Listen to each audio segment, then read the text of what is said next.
नमस्कार, देवभूमि के दंगल में आप सभी का स्वागत है। मैं हूं आपके साथ यशी शुक्ला। बढ़ती आस्था, बढ़ता निवेश, देवभूमि के दंगल में आज इसी पर करेंगे चर्चा।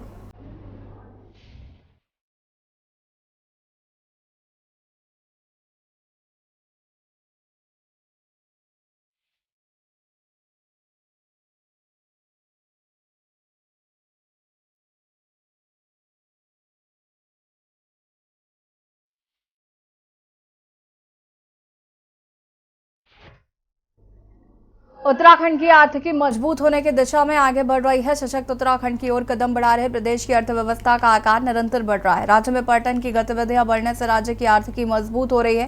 प्रदेश की देश और दुनिया में प्रसिद्ध चारधाम यात्रा ने इस बार सारे रिकॉर्ड ध्वस्त कर दिए हैं। इस सीजन में अब तक श्रद्धालुओं का आंकड़ा 50 लाख के पार हो गया है। पिछले सीजन में 2022 में यह आंकड़ा 42 लाख को पार कर गया था, जबकि इस बार चारों धामों में बर्फबारी और बारिश के बावजूद श्रद्धालुओं का उत्साह चरम पर है। इस सीजन में अभी 1 माह का समय और बचा है। ऐसे में यह आंकड़ा नया इतिहास बना सकता है। अनुमान लगाया जा रहा है कि आने वाले समय में श्रद्धालुओं का आंकड़ा करोड़ को भी पार कर जाएगा, जिससे राज्य की आर्थिकी को मजबूती मिलेगी। वहीं एक तरफ जहां चारधाम यात्रा अपने चरम पर है, तो दूसरी ओर राज्य के मुख्यमंत्री पुष्कर सिंह धामी विदेश में लोगों को राज्य में आने का निमंत्रण दे रहे हैं। आपको बता दें कि उत्तराखंड में निवेश को रफ्तार देने के लिए मुख्यमंत्री पुष्कर सिंह धामी संयुक्त अरब अमीरात के दौरे पर हैं। सीएम धामी का दुबई पहुंचने पर जोरदार स्वागत हुआ है। मुख्यमंत्री ने भारतीय उद्योग समूह और विदेशी औद्योगिक घरानों से बैठक कर उत्तराखंड में निवेश की अपील की। सरकार को पूरी उम्मीद है कि दिसंबर महीने में होने वाली ग्लोबल इन्वेस्टर समिट में राज्य में बड़ा निवेश आएगा। अब तक 40,000 करोड़ से ज्यादा के MOU साइन होने का सरकार ने दावा किया है। वहीं सरकार ने समिट में 2.5 लाख करोड़ के निवेश का लक्ष्य रखा है। माना जा रहा है कि पर्यटन की गतिविधियां बढ़ने और राज्य में निवेश आने से राज्य की आर्थिकी और मजबूत होगी। राज्य का विकास तेज गति से होगा। वहीं इस मामले में विपक्ष ने सरकार को घेरा है। आज इसी मुद्दे पर चर्चा करेंगे। उससे पहले रिपोर्ट।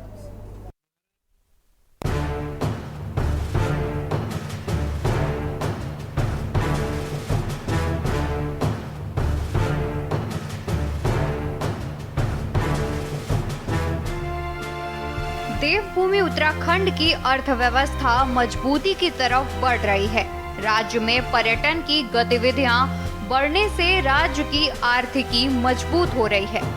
इसी कड़ी में राज्य की प्रसिद्ध चारधाम यात्रा ने इस बार सारे रिकॉर्ड ध्वस्त कर दिए हैं। इस सीजन में अब तक श्रद्धालुओं का आंकड़ा 50 लाख पार हो गया है।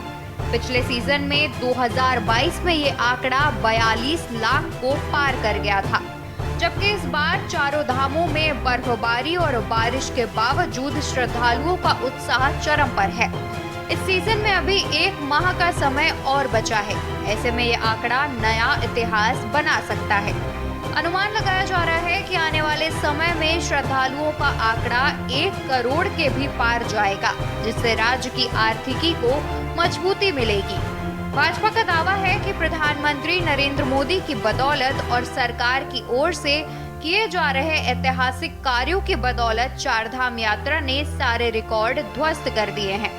वहीं कांग्रेस ने आंकड़ों के बजाय श्रद्धालुओं को हो रही परेशानियों पर ध्यान देने की सरकार से मांग की है। नरेंद्र मोदी जी का तहे दिल से आभार प्रकट करूंगा।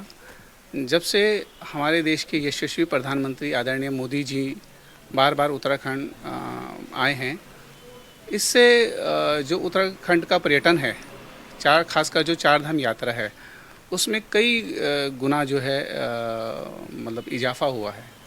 निश्चित तौर पर मैं ये मानता हूँ कि आने वाले समय में जो ये 50 लाख का आंकड़ा है, लगभग मेरा ये मानना है कि आने वाले वर्षों में ये आंकड़ा करीब 1 करोड़ लोगों का होने की पूरी संभावना है।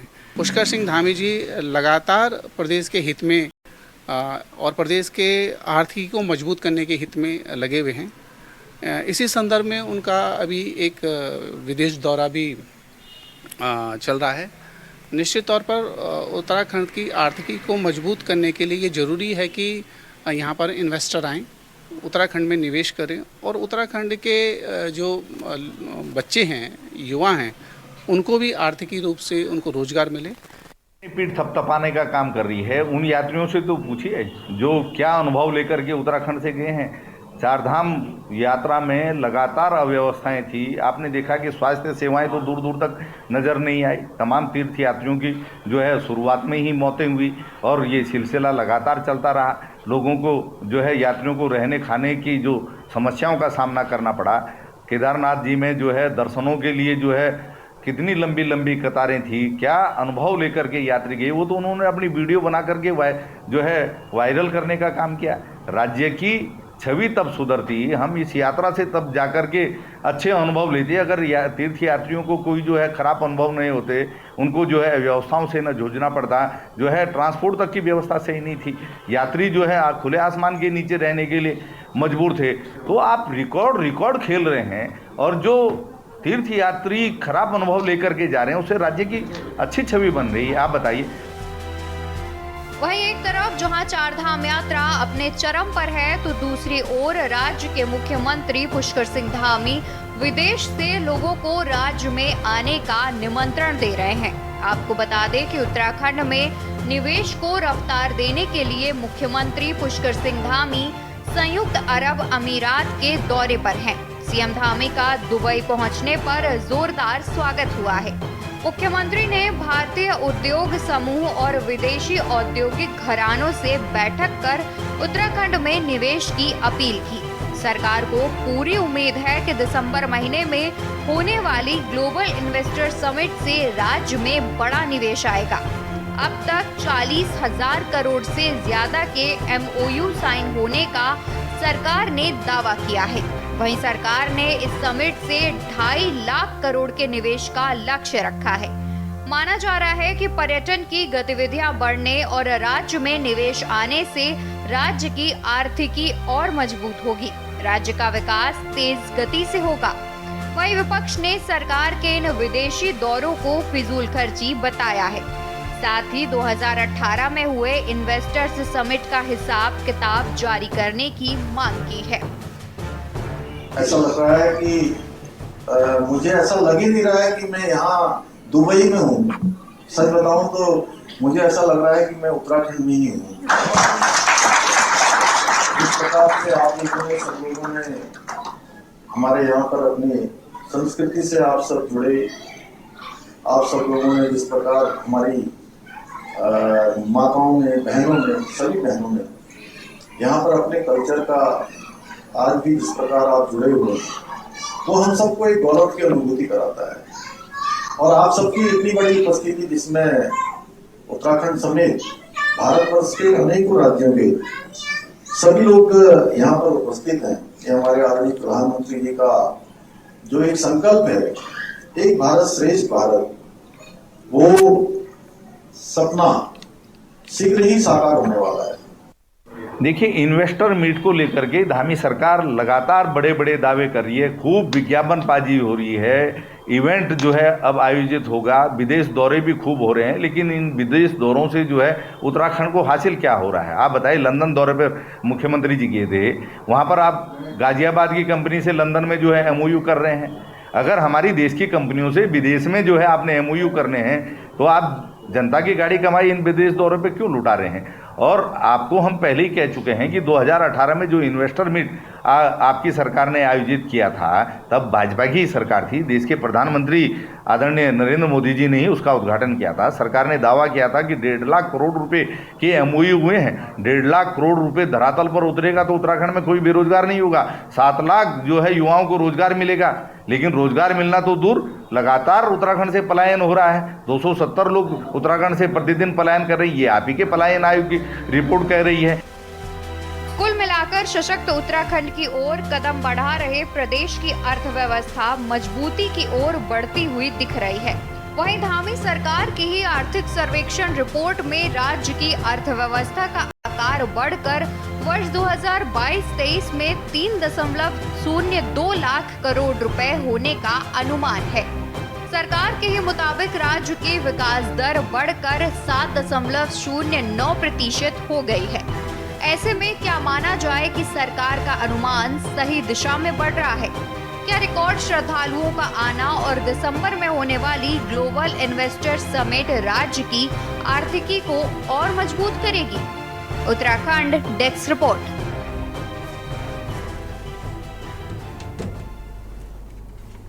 जी हाँ, तो यहाँ पर मुख्यमंत्री पुष्कर सिंह धामी का दुबई दौरा है। इससे पहले लंदन दौरा था जिसको लेकर विपक्ष ने कई सवाल खड़े किए थे और अब दुबई दौरा है जिसको लेकर फिर विपक्ष एक बार सरकार पर हमलावर है। और ये जो इन्वेस्टर समिट आयोजित की जा रही है इसको लेकर कहीं ना कहीं इस कार्यक्रम को एक इवेंट करार दिया जा रहा है। अब ये कार्यक्रम जब दिसंबर में होगा ये तो तब पता चलेगा कि ये कार्यक्रम एक इवेंट बनकर रह गया है या फिर वाकई उत्तराखंड में ज्यादा से ज्यादा निवेश आ रहा है। हालांकि दुबई दौरे की बात करें तो धामी जी का एक वीडियो भी आया जिसमें वो कहते हुए नजर आ रहे हैं कि उन्हें यकीन नहीं हो रहा कि वो दुबई में है, क्योंकि वहां पर अभी भी उत्तराखंड की संस्कृति की एक झलक जो है वो साफ तौर पर देखने को मिल रही है। अब बात करें चारधाम यात्रा की तो उसमें रिकॉर्ड तोड़ यात्री पहुंच रहे हैं जिसको लेकर सरकार कहीं ना कहीं अपनी पीठ थपथपाती नजर आ रही है। इसका भी विरोध विपक्षी दलों द्वारा किया जा रहा है। आज इसी पर चर्चा करेंगे। मेहमान हमारे साथ जुड़ चुके हैं, उनसे आपका परिचय करा देते हैं। कुंवर जपेंद्र सिंह जी प्रदेश प्रवक्ता बीजेपी हमारे साथ जुड़ चुके हैं। राजेश रस्तोगी जी प्रदेश महासचिव कांग्रेस से हमारे साथ जुड़ चुके हैं। संगीता शर्मा जी प्रदेश प्रवक्ता आम आदमी पार्टी से हमारे साथ जुड़ चुकी है। शांति प्रसाद भट्ट जी केंद्रीय प्रवक्ता यूकेडी हमारे साथ जुड़ चुके हैं। गिरधर शर्मा जी वरिष्ठ पत्रकार हैं, वो भी हमारे साथ जुड़ चुके हैं। आप सभी का बहुत बहुत स्वागत है। सबसे पहले शुरुआत जपेंद्र जी आपसे ही करेंगे।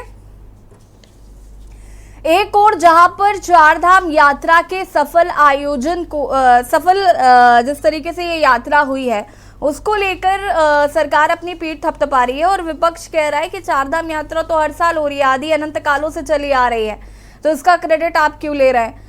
दूसरी बात ये कि धामी जी दुबई दौरे पर हैं, इससे पहले लंदन दौरे पर थे और वहां पर जाकर उन्होंने क्या किया और अब दुबई जाकर जनता की गाड़ी कमाई को बर्बाद कर रहे हैं, ऐसा विपक्षी दलों का कहना। तो सबसे पहले इस पर क्या कुछ कहना चाहेंगे।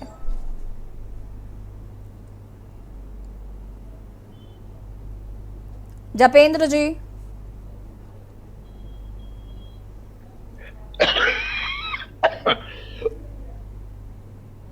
जपेंद्र जी सुन पा रहे हैं मुझे?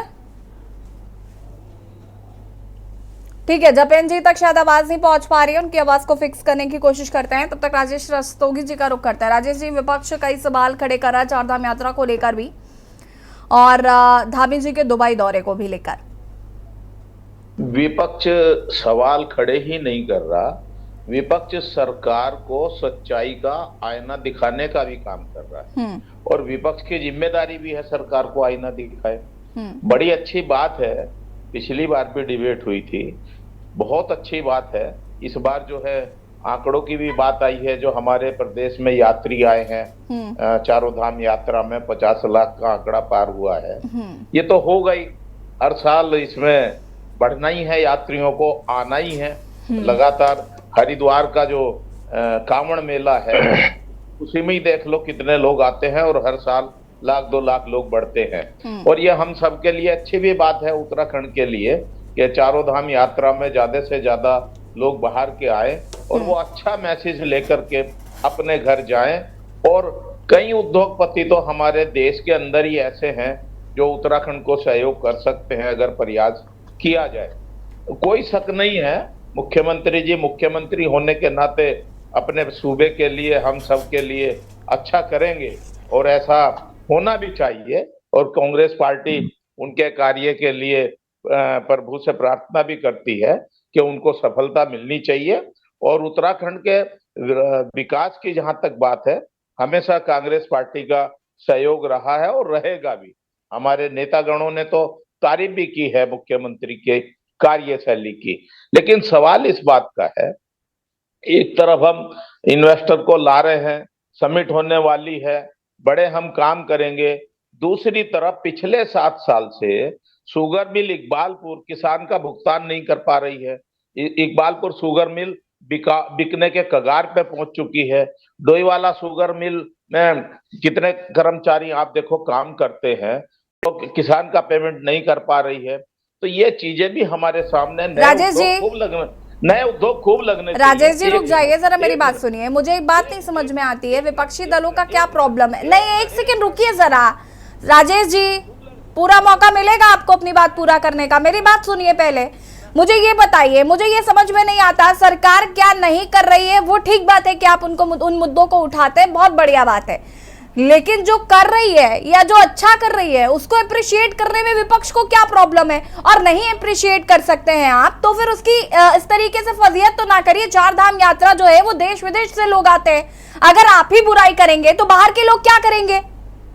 बाहर के लोग तो आलोचना करते ही हैं, रो करके जाते हैं, अधिकारी कितना देखिए नहीं राजेश जी, देखिए नहीं, अगर देखिए आदि अनंत कालों से ये यात्रा चली आ रही है। मैं ये नहीं कहती हूँ कि सरकार को इसका क्रेडिट ले लेना चाहिए, क्योंकि यात्रा तो होगी, आप कुछ नहीं करेंगे तो भी लोग आएंगे, लेकिन कुछ ना कुछ तो व्यवस्था सरकार कर रही होगी ना, जिसकी वजह से लोग आ रहे हैं। अरे भाई 50 लाख आदमी हमारे उत्तराखंड राज्य में आ रहा है, आने वाले समय में 2 करोड़ तक की संख्या होगी। आऊंगी मैं जपेंद्र जी इसके बाद। ये तो जिम्मेदारी निभानी पड़ेगी, कोई सी भी सरकार हो। मैं बात कर रहा हूं, अभी मुख्यमंत्री जी जाने वाले हैं दुबई में, उससे पहले भी लंदन होकर के आए हैं। मैं ये कह रहा हूं, सरकार अच्छा काम कर रही है, बाहर जाकर के पैसे की व्यवस्था जुटा रही है, उद्योगपतियों को ला रही है, लोगों को रोजगार मिलेगा। मैं केवल इतना कहना चाहता हूं, जो पुराने उद्योग हैं वो बंद नहीं होने चाहिए, सरकार को इस पे भी ध्यान देना चाहिए। ये वाजिब सवाल है आपका, मैं इस पर जवाब लूंगी मैं जपेंद्र जी से, रुकिएगा जरा। जपेंद्र जी देखिए, पहली बात तो ये कि 4 धाम यात्रा का पूरा क्रेडिट सरकार कैसे ले सकती है? भाई ये लोगों की आस्था है, लोग आएंगे, आप नहीं भी व्यवस्था करेंगे, लोग मर कट कर आएंगे, लेकिन आएंगे क्योंकि उनकी आस्था है। अब अगर हम बात करें, ऐसा नहीं है, मैं ये बिल्कुल डिनाई नहीं करूंगी कि ऐसा नहीं है कि सरकार व्यवस्था नहीं कर रही है, लेकिन 50 लाख लोग अगर 4 धाम आ रहे हैं और आगे ये यात्रा का आंकड़ा बढ़ेगा, तो मुझे लगता है सरकार को अगले साल की तैयारी अभी से शुरू कर देनी चाहिए, ताकि आगे जाकर लोगों को प्रॉब्लम फेस ना करनी पड़े, बाद में ये ना कहना पड़े कि इतने ज्यादा लोग आ गए इसलिए व्यवस्था नहीं हो पा रही, और ये जिम्मेदारी है आपकी। दूसरी बात, दुबई की अगर हम बात करें तो दुबई दौरे पर धामी जी हैं और उसको लेकर विपक्ष सवाल खड़े कर रहा है कि आप लंदन गए तो क्या लेकर आए और अब आप दुबई गए हैं तो क्या लेकर आएंगे? क्या जनता का पैसा बर्बाद कर रहे हैं? अभी हम कांग्रेस के साथी प्रवक्ता को सुन रहे थे तो वो ये कह रहे थे कि माननीय मुख्यमंत्री जी दुबई जाने वाले हैं, तो उन तक जानकारी नहीं है, तो शायद जब तक उनके पास जानकारी आएगी तो 12, 15, 18 हजार करोड़ का इन्वेस्टमेंट दुबई में हो चुका है और बाकी आज के दिन और हो जाएगा। तो जब हमारे साथी प्रवक्ताओं को पता ही नहीं है कि क्या हो रहा है, तो इट मीन्स के ये कांग्रेस की जिस तरह की राजनीति है इसे वैसे ही चलने देते हैं और उसकी हम चिंता ना ही करें तो बेहतर है, क्योंकि ये कांग्रेस चिंता करे। उन्हें पता है कि वो दौरे पर है। दूसरी बात है अब यात्रा की, तो सरकार ने कब कहा कि आप हमें क्रेडिट दीजिए? हम कौन होते हैं क्रेडिट लेने वाले? युगों से, सतयुग से, जपेंद्र जी, आपके प्रवक्ता ये चीख कर कह रहे हैं कि जब से नरेंद्र मोदी जी उत्तराखंड आने लगे हैं तब से लोगों का आना शुरू हो गया है। आप हमारा वक्तव्य, ये तो गलत बात है ना। आप हमारा वक्तव्य तो पूरा होने दीजिए। हमने तो पॉजिटिव चीज कह दी ना इन सब लोगों को खुश करने के लिए कि भाई हम क्रेडिट नहीं ले रहे हैं। आज बाबा भोलेनाथ की कृपा से उत्तराखंड में भारतीय जनता पार्टी की सरकार है, युवा मुख्यमंत्री है, तो वो अपना दायित्व समझते हैं, अपना फर्ज समझते हैं कि यात्रा रूट पर बेहतर से बेहतर सुविधाओं का प्रयास किया जाए, उसे धरातल पर उतारा जाए। आज 50 लाख का आंकड़ा पार हो गया यहाँ देवभूमि में तीर्थ यात्रियों का, और अभी 12-15 लाख और रजिस्ट्रेशन पड़े हुए हैं। तो एटलीस्ट ये सोचिए कि इस सत्र में हमारे पास कम से कम 70 लाख यात्री यात्रा कर जाएंगे और अगले साल ये 1 करोड़ का आंकड़ा हम छूने के बहुत करीब हैं। और जैसे जैसे सुविधाएं बढ़ रही हैं, जैसे जैसे हमारा यात्रा रूट सुगम हो रहे हैं, कनेक्टिविटी अन्य देश के अन्य हिस्सों से उत्तराखंड की बेहतर होती चली जा रही है, चाहे वो हवाई मार्गों की ले लें, चाहे हम मोटर वाहनों की ले लें, या हम रेलवे की ले लें। अब कर्णप्रयाग तक रेलवे भी स्टार्ट हो जाएगी नेक्स्ट ईयर। तो हम तो सिर्फ भारतीय जनता पार्टी की सरकार और युवा मुख्यमंत्री इस प्रयास में है कि जब तक हमसे बाबा भोलेनाथ उत्तराखंड में राजनीतिक रूप से सेवा लेना चाहते हैं, तब तक हम इतना बेहतर कर दें कि जनता हमें याद रखे, श्रद्धालु हमें याद रखे। ठीक है, कुछ खामियां रह जाती है, उसकी आलोचना की भी जानी चाहिए, हम उसे शायद स्वीकार भी करते हैं। अगर आलोचना नहीं होगी तो सुधार कैसे होगा? तो आलोचनाओं के बाद ही सुधार की ओर सरकार बढ़ती है। लेकिन ये अच्छी बात है कि हमारे कांग्रेस के मित्रों को नहीं पता कि उत्तराखंड में इन्वेस्टमेंट कहां से आ रही है, क्यों आ रही है, कितनी आ रही है। तो ठीक है, आ रही है, आने के बाद धरातल पर काम होगा तो आप देखिएगा और अच्छे कार्यों की प्रशंसा करना। शांति प्रसाद हम लोग भी कांग्रेस के अच्छे कार्यों की प्रशंसा ठीक है, करते हैं। सबकी प्रतिक्रियाओं के बाद वापस इस पर चर्चा करें। शांति प्रसाद जी क्या कहना चाहते हैं? धामी का दुबई दौरा और चार धाम यात्रा का क्रेडिट। ये बात आम जनमानस को समझनी चाहिए कि सनातन धर्म की आस्था का केंद्र है उत्तराखंड। पूरे भारत में जहाँ भी सनातनी रहता है वो अपने चार धाम में अपने आराध्यों के दर्शन करने के लिए आता है। और आप देख भी रहे हैं कि राज्य में हर वर्ष तीर्थयात्रियों की संख्या बढ़ रही है। सरकार भी बता रही है कि पिछली बार 42 लाख थे, इस बार 50 लाख क्रॉस कर गए। ये इसमें सरकार का कोई हाथ नहीं है, क्योंकि भारत के अंदर सनातन धर्म की आस्था का केंद्र उत्तराखंड होने के कारण हर वर्ष यात्राओं में अपने आराध्य को देखने के लिए आते हैं लोग। जनसंख्या उसमें वृद्धि भी हो रही है। 50 लाख का आंकड़ा सरकार ने बताया, अच्छी बात है। दूसरा बिंदु कि सरकार के मुखिया घर घर भटक रहे हैं कि देश देश भटक रहे हैं, 2.5 लाख करोड़ रुपए लेकर आएंगे। अच्छी बात है, सुनने में अच्छा लग रहा है। पहले बिंदु में मैं आपको बता दूं, 42 लाख लोगों को यात्रा में जब वो पिछले वर्ष आए थे तब भी ऋषिकेश में जाम था, लाठी भांजी जाती थी तीर्थयात्रियों पर और उनको ऋषिकेश में घुसने नहीं दिया जाता था। उनको जो है रास्ता डाइवर्ट करके भानियावाला से थानों होते हुए उनको जो है ऋषिकेश पहुंचाया जाता था। उसमें जो अव्यवस्थाएं होती थी, जाम और परेशान जब होते थे तो कड़वे अनुभव लेकर वो जाते थे। और केदारनाथ में जिस तरीके से सड़कों का जाम होना, घंटों लाइन पे लगना, पुलिस के द्वारा उत्पीड़न करना, ये पिछले वर्ष भी था, इस वर्ष भी है। मैं इस पे बहुत ज्यादा कुछ नहीं कहूंगा, मैं सिर्फ इतना कहूंगा कि जब 42 लाख लोग परेशान हुए तब भी सरकार ने पीठ थपथपाई, ये बताने को तैयार नहीं हुए कि ऋषिकेश में ही जाम लग गया तो यात्रा कहां से आपने यात्रियों को सुविधाएं दी। पानी की बोतल 20 रुपए की जगह 200-200 रुपए में पिछले साल भी बिकी। आप ही लोगों ने वो अव्यवस्थाएं भी दिखाई। कहने का मतलब है ये जब आपको पता है कि हर साल जपेन जी सारे रिएक्शंस के बाद आऊंगे और जब आपको पता है कि हर साल यात्री बढ़ेंगे तो उसके लिए आपके पास प्लान क्या है, क्या सुविधाएं दी। 50 लाख यात्री आ गए, आपने कह दिया बहुत अच्छा हो गया, मगर उनको जो अव्यवस्थाएं झेलनी पड़ी, ऑल वेदर रोड में जिस तरह सड़कें टूटी और जो जाम रुद्रप्रयाग और श्रीनगर से शुरू हुआ वो केदारनाथ और बद्रीनाथ तक रुका नहीं। ये मैं नहीं कह रहा हूं, ये डिबेट के हिस्से बने हैं। सरकार की किरकिरी हुई है पूरे देश में। अब दूसरे बिंदु पर आप आ जाइए। हम ऐसे नहीं कहते ये भारतीय जनता पार्टी जुमलेबाजों की पार्टी है।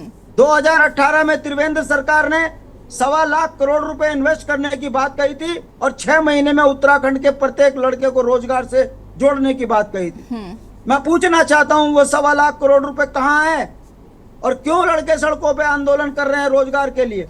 उत्तराखंड के अंदर कर्ज की ऐसे हालात हो गए कि ये पहला राज्य है जहां कमाई हमारी और कर्जा हम पर ज्यादा हो स्थिति हो गई।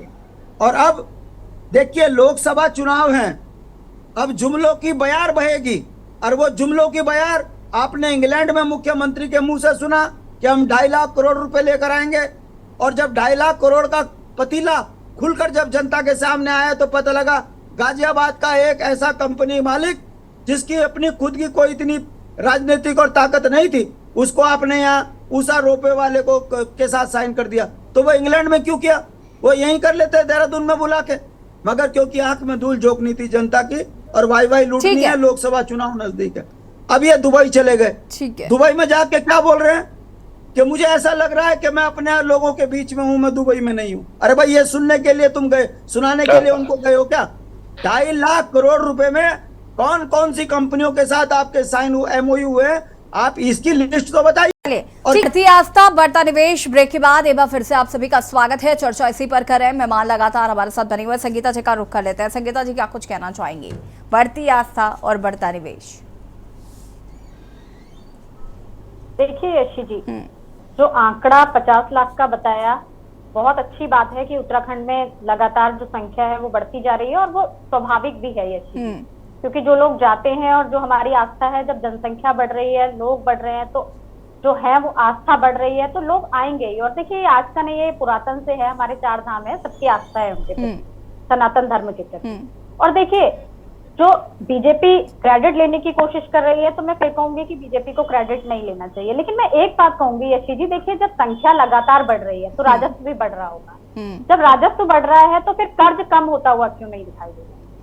जब एक तरफ हमारा पैसा बढ़ रहा है, हम राजस्व को बढ़ाने में कामयाब हो रहे हैं, तो फिर हमें कर्ज को घटाने की ओर भी देखना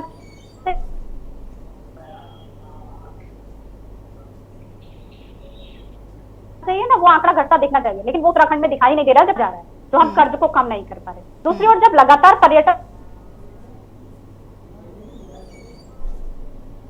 बढ़ रहा है, हम बार बार बात करते हैं, तो हम उस पर्यटन में हम और राजस्व को बढ़ा सकें। आप ही के चैनल पे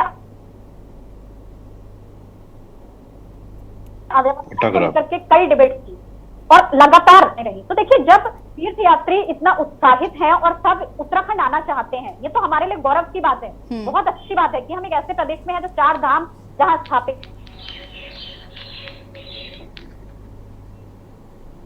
हैं। तो देखिए इस पर सरकार को क्या बताया, 42 लाख पहले था, तो सोचना चाहिए था इस बार और ज्यादा जाएगा। तो आप एक ऐसा रोड मैप तैयार कीजिए जो करके जो यहाँ से तीर्थ यात्री जाते हैं वो ना जाए, उसके लिए एक प्लान बनाइए, क्योंकि आप सरकार को पता है। और ये चीज देखिए, किसी की भी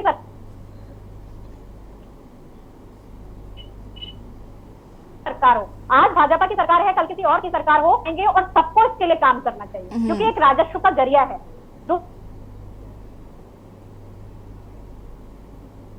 दूसरी चीज यशी जी, आपने कहा कि मुख्यमंत्री जी गए, कहा जब उत्तराखंड जैसा अनुभव हो रहा है वहां पर, तो देखिए आप उत्तराखंड में जो युवा आज सड़कों पर बैठे हैं, उस अनुभव को भी उनको स्वीकार करना पड़ेगा, उसको भी देखना पड़ेगा कि जब हम लगातार ये बात कर रहे हैं कि हमने यहाँ पे बहुत उद्योग के साधन हम लेकर के आएंगे, पहले भी 2018 में किया,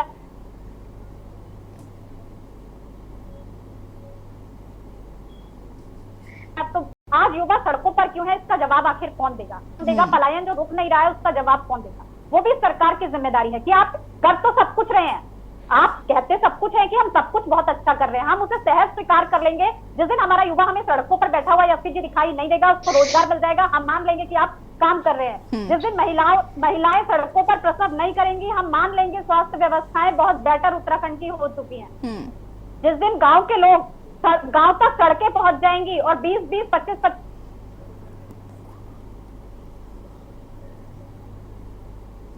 चलिए ठीक है संगीता जी, आपका शायद नेटवर्क इशू है। कैसे विश्वास काम कर रहे हैं, क्योंकि हम केवल फाइलों तक उसको सीमित करके उसकी वाहवाही नहीं कर सकते। ठीक है, हम वापस आएंगे आपके पास। गिरजा शर्मा जी का रुख करना चाहेंगे। गिरजा जी क्या कुछ कहना चाहेंगे? देखिए एक और जहाँ 4 धाम यात्रा में निवेश लगातार बढ़ा है, राजस्व बढ़ा है, माफ कीजिएगा, और जो दूसरी ओर दुबई में निवेश की बात कही जा रही है कि ज्यादा से ज्यादा निवेश लाने के लिए धामी जी पहुंचे हुए हैं, क्या कुछ कहना चाहेंगे? क्योंकि विपक्ष लगातार सरकार पर हमलावर है। चल आपने, जब हम जम्मू कश्मीर जाते हैं वैष्णो देवी यात्रा पे, तो हम बोलते हैं चलो बुलावा आया है, माता ने बुलाया है। हाँ जी। ऐसे ही जो भक्ति है, जो भक्त लोग हैं वो तो आएंगे ही, ऐसा नहीं है कि नहीं आएंगे। लेकिन जब हम वहां पर जाते हैं श्राइन, तो हम ये भी देखते हैं कि व्यवस्था बहुत अच्छी है श्राइन बोर्ड की। वहां पर यात्रा बहुत सुविधापूर्ण है और बड़ा अच्छा लगता है जाने में और आने में कि भाई सरकार ने बहुत अच्छा वहां पर व्यवस्था कर रखी है। अच्छी सड़कें हैं, अच्छा चलने के लिए है, जब पैदल चलो तो मालिश करने वाले भी हैं। ये सब बातें जो है श्राइन बोर्ड की, त्रिवेंद्र रावत जी ने शुरू की थी एक बार एक बोर्ड बनाने की, लेकिन उसका यहाँ के पंडितों ने खैर काफी विरोध किया उसका। लेकिन मैं कह रहा हूँ सरकार को फिर भी दायित्व है कि वो उसकी व्यवस्था को अच्छे से अच्छा रखे, और जितना रखेगी उतना अच्छा यात्रा और सुगम होगी। जहां तक 50 लाख का है आंकड़ा, बहुत बढ़िया आंकड़ा है इस बार, और ये हर साल बढ़ेगा क्योंकि भक्त लोग तो आने ही है। लेकिन मैं इस बात को भी मानता हूं कि अगर सुविधा ज्यादा हो तो लोग अपने बीवी बच्चों को भी लाते हैं। जैसे माना मेरी इच्छा है केदारनाथ जाने की, वाइफ कहने लगी मुझे नहीं जाना, लेकिन जब मैं कहूंगा बच्चों को कहूंगा कि सुविधा बहुत अच्छी है, आपको ना ठहरने की दिक्कत आएगी, ना खाने की दिक्कत आएगी, ना यात्रा, सड़कों में बहुत बढ़िया सड़कें हैं, तो फिर पूरा परिवार जाता है। कई बार भक्त के साथ उसके साथी दोस्त लोग भी जाते हैं और उनको मोटिवेट करते हैं कि भाई अब चलो, अब सुविधा ठीक है। तो ऐसा नहीं है कि सुविधाओं की खाली भक्ति से ही काम चलेगा, सुविधाएं भी बढ़िया होंगी तो आदमी मोटिवेट करता है, एक दूसरे परिवार को भी करता है, दूसरे को भी कहता है भैया आप सब मिलके चलो। बिल्कुल गिरधर जी, देखिए कई बारी अगर हम फैमिली में बात करें तो इस तरीके के कन्वर्सेशंस होते हैं कि जैसे मेरे पापा भी अगर कहीं जाएंगे तो वो ये बताते हैं कि वहाँ पे ना ये अच्छा नहीं है, इससे तुम रहने दो, हम अकेले होकर कहाँ तुम वहाँ जाकर परेशान होगी, मत जाओ। तो इस तरीके की भी चीजें होती है। तो बेहतर सुविधाएं तो डेफिनेटली बहुत ज्यादा इम्पोर्टेंट है। बिल्कुल है, इसलिए लोग कहते हैं ना कि भक्त तो आएंगे ही आएंगे, ऐसा जरूरी नहीं है। सरकार सड़कें दे रही है, 4 धाम की जो सड़कें बन रही है ठीक है, अभी चूंकि अभी बनी है तो कुछ ना कुछ कटान के या कुछ ना कुछ कच्ची जो पहाड़ होते हैं वो टूटते हैं, लेकिन धीरे धीरे रिपेयर भी होंगे, है ना। जैसे अब ये उषा मेट्रो से हुआ है तो अब वो फ्लाईओवर, वो रोपवे बनेंगे, तो रोपवे से भी जब आपकी सुविधा मिलेगी या यात्रा के लिए, जरूरी नहीं है कि सड़क से ही जाएं, आपको कुछ जगह जाके पैदल चलने से बचने के लिए जो बुजुर्ग लोग हैं जो नहीं जाते डर के मारे कि हमें वहां पर पैदल चलना पड़ेगा या घोड़े पे उस पर बैठना पड़ेगा, लेकिन जब रोपवे होंगे तो उससे भी यात्रा बढ़ेगी। ऐसा नहीं है कि सुविधाओं से यात्रा नहीं बढ़ती। और जैसे हरिद्वार में सरकार पैसा लगाती है तो जो कांवड़िए आते हैं उनको सुविधा मिलती है। अब पहले घाट बहुत कम थे, तो अगर इतनी भीड़ में घाट हो, अगर जितने करोड़ लोग, 1 करोड़ के आसपास लोग आने लगे हैं, अगर घाट छोटे होते पहले की तरह, जितने बड़े घाट अब उसमें बनाए गए हैं कुंभ में, अगर वो कुंभ में घाट ना होते तो अभी यात्रा आपकी बहुत दिक्कत आ जाती संभालने के लिए, क्योंकि एक ही जगह पर जब 1 करोड़ लोग आ जाएंगे तो बहुत दिक्कत आएगी। लेकिन अगर कई घाट बने होंगे अच्छे तो उसमें फैल जाएंगे लोग, सुविधा व्यवस्था करने में आसानी होती है। जहां तक मैंने अभी तक ये सुना था कि क्या नाम, डबल इंजन की सरकार, लेकिन मुझे इस बार एक अच्छा लगा कि लोग डबल धामी भी हो गए हैं। एक धामी जो मुख्यमंत्री हैं और एक धामी जो अब सरकार की बड़ाई भी कर रहे हैं, जो कह रहे हैं कि प्रधानमंत्री के आने से जो है यहाँ का पर्यटन बढ़ेगा, यहाँ का वो बढ़ेगा। तो ये डबल धामी को भी आप कह सकते हैं कि ये सरकार की उपलब्धि है कि जो डबल धामी, और एक और विधायक ने भी बड़ाई करी है कि प्रधानमंत्री के बार बार आने से, इस बार तो नए क्षेत्र में गए हैं कुमायूं में, उनका ही कहना है कि जब प्रधानमंत्री जैसा शख्सियत आता है तो लोगों का आकर्षण बढ़ता है उस तरफ कि बेटा प्रधानमंत्री जा रहा है तो नेचुरली सुविधाएं बढ़ी होंगी, वहां पर सरकार ने कुछ ना कुछ काम किए होंगे तभी प्रधानमंत्री आ रहा है। और आगे भी योजनाएं चूंकि वहां पर नई नई आई हैं तो यात्रा बढ़ेगी, पर्यटन बढ़ेगा, इसमें 2 राय नहीं है। ठीक है, लेकिन मैं ये जरूर कहना चाहूंगा कि जी नहीं कंटिन्यू करिए, फटाफट अपनी बात को पूरा करिए। मैं जरूर कहना चाहूंगा जो जैसे त्रिवेंद्र रावत के टाइम पे 1.25 करोड़ के वो हुए थे MOU साइन, प्रायोजित थे, लेकिन उनमें से कितने धरातल पर उतरे, कितने वो भी देखने वाली बात होगी। बहुत देखिए विपक्ष का यही मसला है, विपक्ष तो यही कह ही रहा है कि भाई त्रिवेंद्र रावत सरकार में क्या हुआ, अब आप इसको अगर महज एक इवेंट बनाकर, लेकिन मुझे लगता है ये भी गलत है कि त्रिवेंद्र रावत की सरकार का देखिए रुख अलग था, धामी जी का अपना काम करने का अलग तरीका है, और यही वजह है कि त्रिवेंद्र रावत जी ज्यादा टाइम के लिए मुख्यमंत्री नहीं रहे, अब धामी जी हैं, और धामी जी अगर बेहतर कार्य करेंगे तो वो उनके लिए अच्छा है ज्यादा से ज्यादा। मेरा ये कहना है कि अगर MOU फाइनल नहीं हुए कुछ तो उसका मतलब ये नहीं कि सरकार उस पर रुक जाएगी, आगे तैयारी नहीं। मेरा मतलब यह है कि सरकार को लगातार प्रयास करते रहना चाहिए, तभी तो कुछ ना कुछ आएगा। अगर हम खाली आज ये सोच के कि पहले MOU साइन नहीं, जो फाइनल नहीं हो पाए या निवेश नहीं हो पाया तो इसलिए हम चुपचाप बैठ जाए और आगे निवेश की तैयारी ना करें, ये तो बेवकूफी होगी ना। मैं कह रहा हूं कि अगर नहीं कुछ काम हुए हैं या नहीं हो पाए या कुछ फाइनल बहुत अच्छा स्वरूप उसका नहीं बन पाया, बहुत ज्यादा निवेश नहीं हो पाया, तो इसका मतलब ये नहीं कि सरकार चुपचाप बैठ जाएगी। सरकार को लगातार प्रयास करना चाहिए। और मैं धामी जी के लिए इसके लिए सराहना करूंगा कि वो लगातार प्रयास कर रहे हैं, मतलब भारतीय जनता पार्टी की सरकार करे और आगे फिर अगर कमी आए तो फिर करे। मैं तो ये कहूंगा फिर करे, ऐसा ना कि चुपचाप बैठ जाए कि हाँ हमें करना ही नहीं। लेकिन मुझे विपक्ष की एक बात अच्छी लगी, अंत में एक ही बात कहूंगा कि उनका ये कहना है कि नया निवेश तो आए लेकिन जो पुराने निवेश हैं वो बंद ना हो। ये के बाद मुझे लगी कि उनपे भी ध्यान दिया जाए। जैसे राजेश जी ने बताया, कांग्रेस जी ने, कि जो गन्ने की जो 465 फैक्ट्रियां ऐसी हैं जो बंद पड़ी हैं, जिनको चलवाने की बात लगातार विपक्ष कह रहा है कि उनको शुरू तो करिए। और मुझे लगता है कि जायज मांग है कि भाई जो फैक्ट्रियां यहाँ पहले से आप उनको तो शुरू करो। जपेन जी जवाब दीजिएगा, ठीक है जपेन जी जवाब दीजिएगा।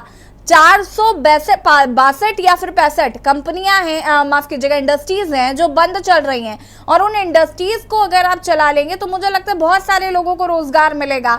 आप नया निवेश ला रहे हैं, नई फैक्ट्रियां लगेंगी, नया काम शुरू होगा, बहुत अच्छी बात है। लेकिन जो यहाँ पर पहले से है उस पर भी तो ध्यान देने की जिम्मेदारी आपकी है, विपक्ष की तो नहीं। विपक्ष आपको लगातार याद दिला रहा है। दूसरी चीज ये मैं कहना चाहती हूँ कि चार धाम यात्रा को लेकर अभी से तैयारियां, अगले साल की तैयारियां जो है वो अभी से शुरू कर देना कहीं ना कहीं सरकार के लिए एक बेहतर उपलब्धि आगे आने वाले समय के लिए हो सकती है।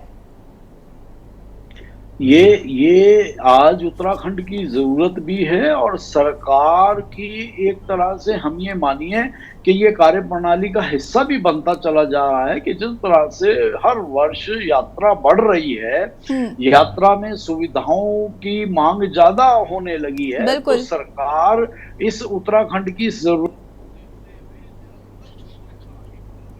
अनम्यूट कीजिएगा जपेन जी।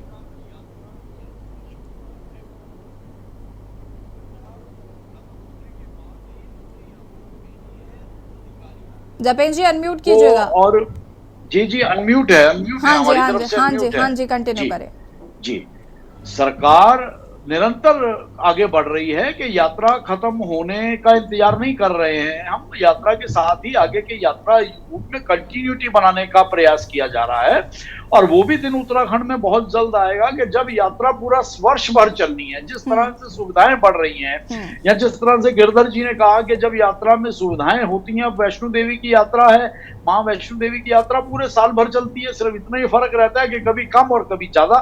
तो यही स्थिति उत्तराखंड के साथ भी आ रही है धीरे धीरे, और सरकार इन चीजों को समझती है। इन टेक्निकल चीजों को एक आधार बनाकर हम निश्चित तौर पर आगे बढ़ रहे हैं। माननीय मुख्यमंत्री जी बहुत संजीदगी के साथ काम करते हैं। आज अभी जो यहाँ सवाल आया कि आप बाहर चले गए, तो बाहर जाके अपने एनआरआई भाई बहनों में, परिवारों में, उनके अंदर ये भरोसा जताना कि आज उत्तराखंड के अंदर माहौल अच्छा है, और कम से कम यही प्रेरित करना क्या कम है कि आप एक वर्ष में एक बार जरूर अपने क्षेत्र में आए। आप उत्तराखंड के जिस भी हिस्से के रहने वाले हैं वहां आए।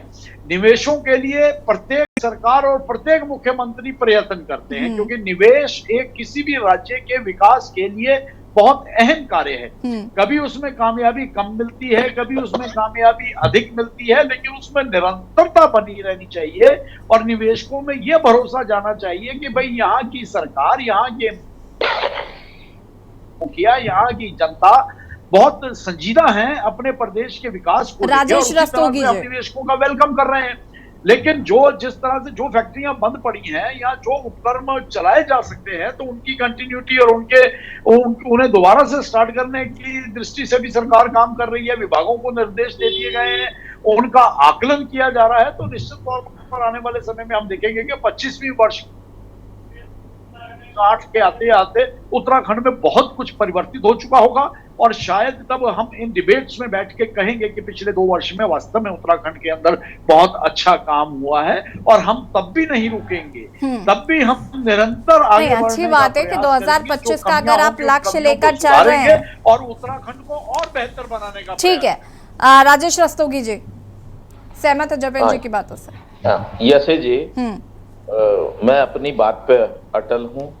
अभी जैसे निवेश की बात हो रही है, बाहर से पैसा उद्योगपतियों को लाने की बात हो रही है, उत्तराखंड को संवारने की, विकास की बात हो रही है, ठीक है, होनी चाहिए, सबका दायित्व बनता है, और सरकार का तो बनता ही है, विपक्ष को भी इसमें भरपूर सहयोग करना चाहिए। लेकिन जो मेरी चिंता है, धन्यवाद राजेश, जो मुझे परेशानी है इस बात की है, अभी 23 सितंबर को हरीश रावत जी ने शुगर मिल इकबालपुर को स्टार्ट कराने के लिए कि वो ना बिके, एक प्रदर्शन करा था। शाम को माननीय मुख्यमंत्री जी से मिले भी थे, और मुख्यमंत्री जी को बताया भी था कि फैक्ट्री मालिकों के ऊपर 800 करोड़ रुपया बकाया है, पिछले 7 वर्षों से फैक्ट्री उनका भुगतान नहीं कर रही है।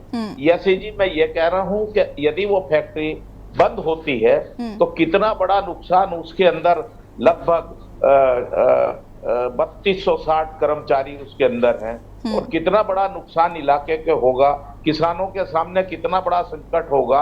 यही हालत, मेरी बात को थोड़ा गंभीरता से ले, सभी से मैं अनुरोध करूंगा, यही हालत यदा कदा डोईवाला शुगर मिल की चल रही है। तो मेरे कहने का मतलब ये है, हम खरबों रुपया ले आए बाहर से कुछ भी कर ले और जो पुरानी इंडस्ट्री है हम उसको ना बचा पाए तो उसका परिणाम आप जानते हैं कितना भयंकर होगा। किसान एक बड़ा भारी तबका है।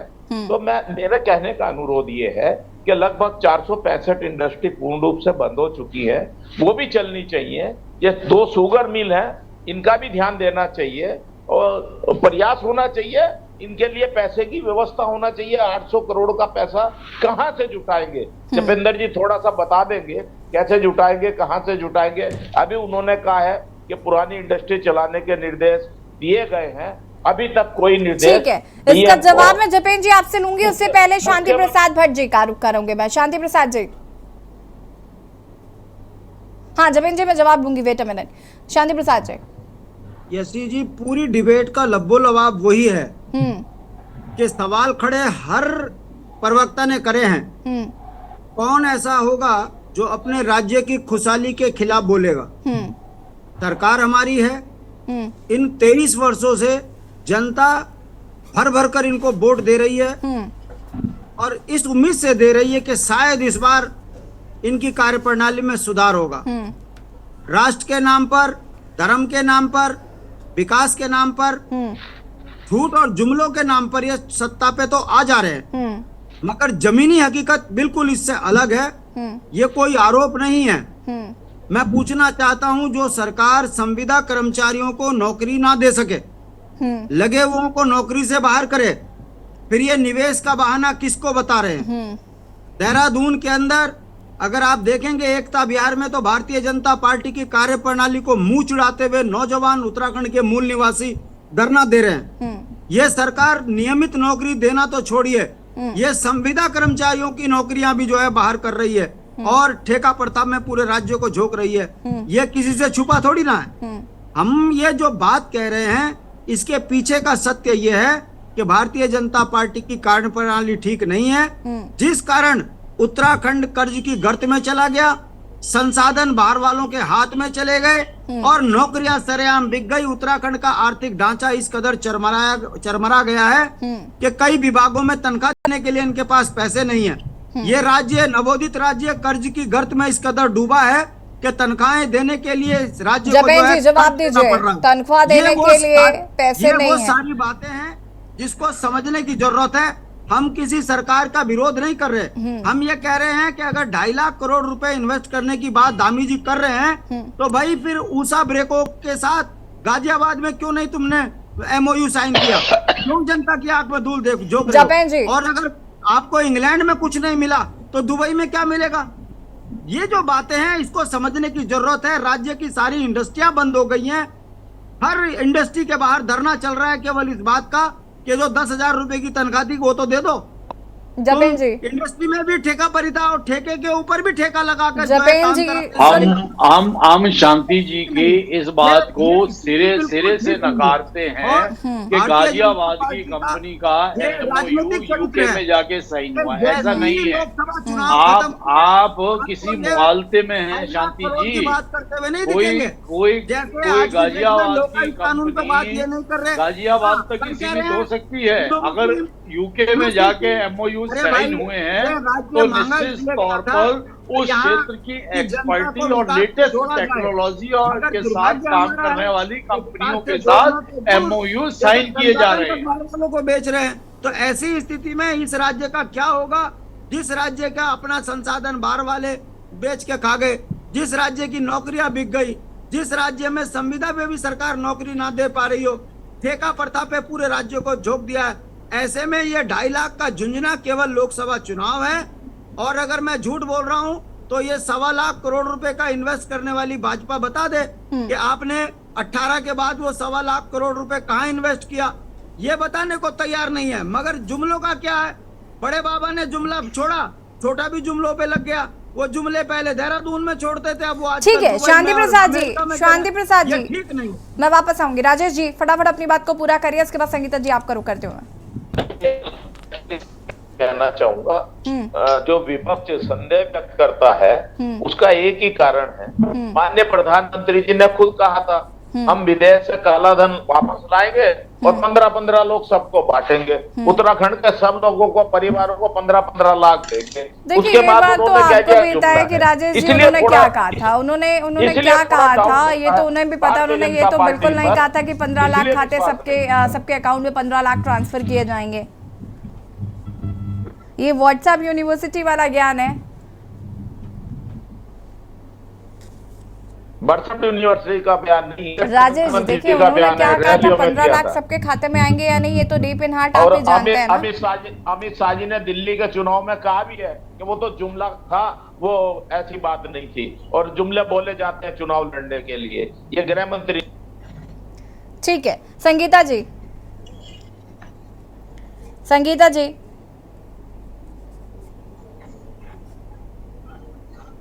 संगीता जी, संगीता जी,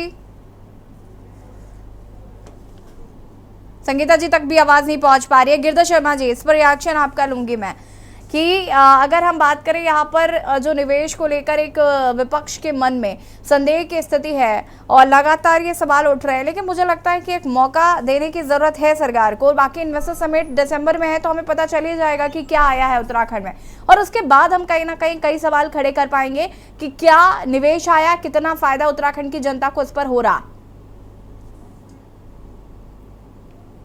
अनम्यूट कीजिएगा गिरधर जी।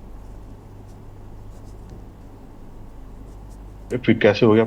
हाँ, जहां तक विपक्ष की बात है उसका संदेह सही है, क्योंकि पहले वो भुगत चुके हैं ऐसे त्रिवेंद्र रावत सरकार में। लेकिन मैं इसमें त्रिवेंद्र रावत की या भारतीय जनता पार्टी सरकार की गलती नहीं मानता। अगर माना मैंने साइन करा एमओयू सरकार से और मैं ही पीछे हट गया तो बताइए सरकार क्या करेगी? हाँ। सरकार जबरदस्ती तो मेरे गले में डाल के मेरा निवेश नहीं करा सकती ना वहां पर राज्य में। तो सरकार का काम प्रयास करना है। देखिए सरकार अगर प्रयास नहीं करेगी, माना 100 लोगों से हमने प्रयास करे या 20 लोगों से प्रयास करे, उसमें से 10 आए, फिर आपने 20 प्रयास करे, फिर 10 आए, तो इसका मतलब क्या, अगर 10 जो नहीं आए क्या उनका हम प्रयास ना करें नए लोगों से?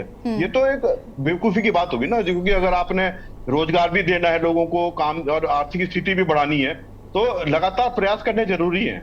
तो जहां तक सरकार का मुझे मतलब उद्देश्य है कि ज्यादा से ज्यादा एमओयू साइन किए जाएं, और जहां अरब अमीरात में गई है सरकार, मैं तो चाहता हूं कि वहां अरब सरकार जो अपने नाम के अनुरूप अरबों रुपए वहां से आए, जैसे अरब अमीरात में गई है, दुबई में गई है, वहां गई है, तो अरबों रुपए आए वहां से का एमओयू साइन हो और किसी तरह से काम चले और फिर लोगों को रोजगार भी मिले।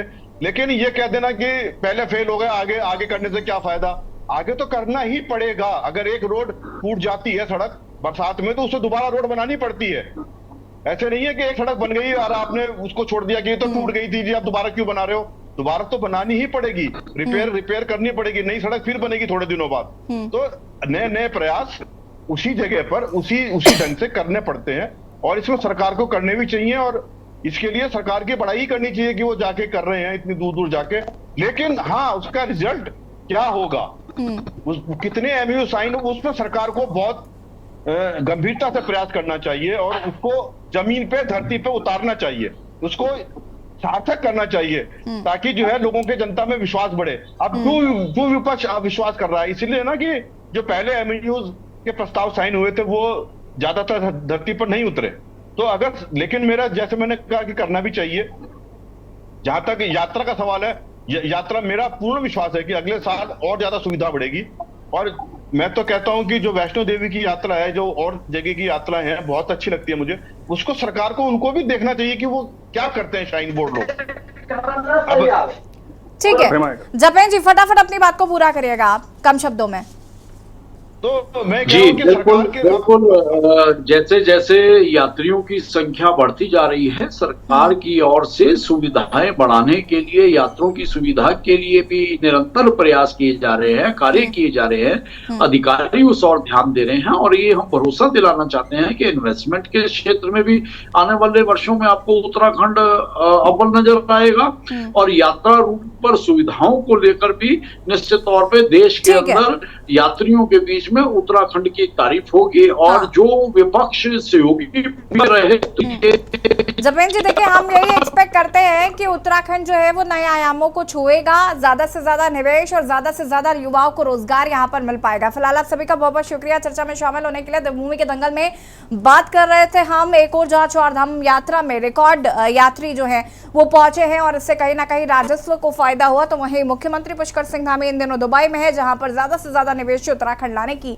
कवायद को तेज किया गया है। फिलहाल निवेश कितना आता है ये तो देखना होगा और इससे उत्तराखंड की जनता का कितना भला होता है ये भी आने वाला वक्त बताएगा। फिलहाल विपक्ष इसको लेकर लगातार सरकार पर हमलावर नजर आ रहा है। देवभूमि के दंगल में फिलहाल इतना ही। देखते रहिए के न्यूज़ जरिया। नमस्कार।